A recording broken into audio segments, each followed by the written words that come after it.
cost.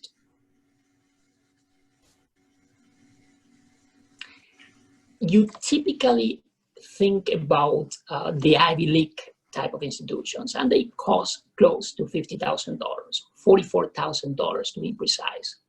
Now, there are many schools in the US, public schools, where you can get an education for around $12,000 if you pay in-state tuition. The national average, though, is around $19,000.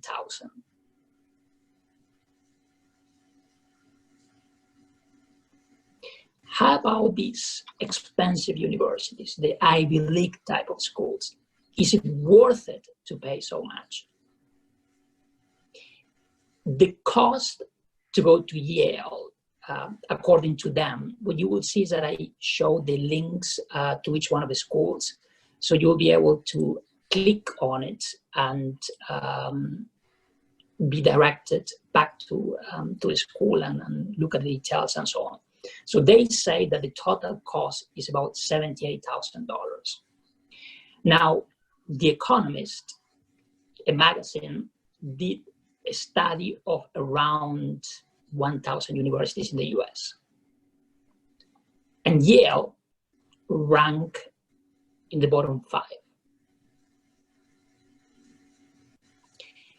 What they did, which I like, is they look at whether the students were intelligent, hardworking, but also rich and well-connected to begin with.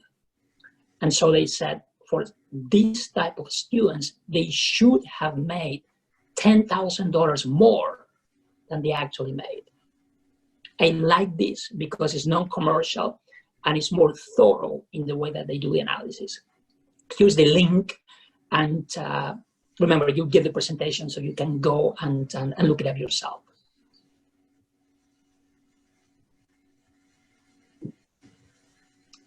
So how about the cost of tuition in different parts of the world?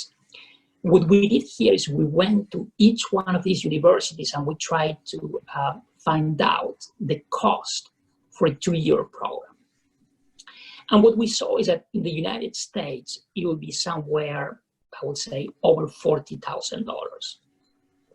In Hong Kong, around $18,000. In Peru, $9,000 to $11,000. In Argentina, for a comparable program, probably around $9,000.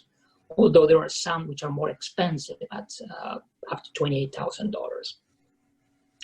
When we look in Europe, it ranges from around $36,000 in the UK at Oxford.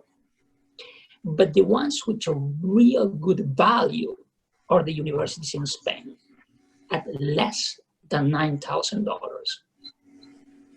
So they're actually cheaper than Asia or Hong Kong, less expensive than Peru, and in many cases also less expensive than Argentina.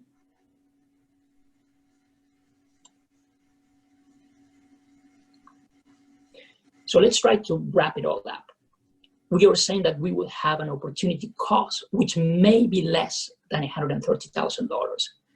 And then we add the tuition, which if you were to work, to do your degree in the European university will be about 1/2 of these. But if we take the national average for the US, it will be this. And then we add the higher earnings of how much more money will you make.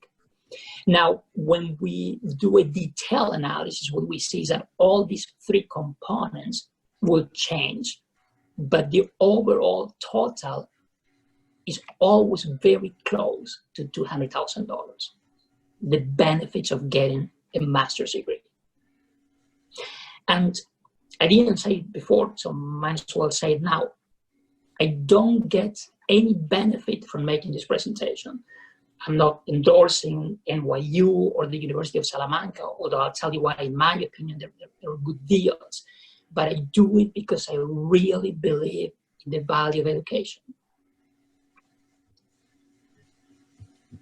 And you will also get these other benefits, right? Which is, and we'll talk about it, networking and the booster into global mobility.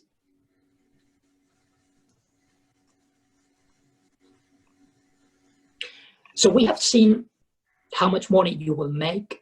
We have seen the cost. And now let me give you some details into this concept of global mobility.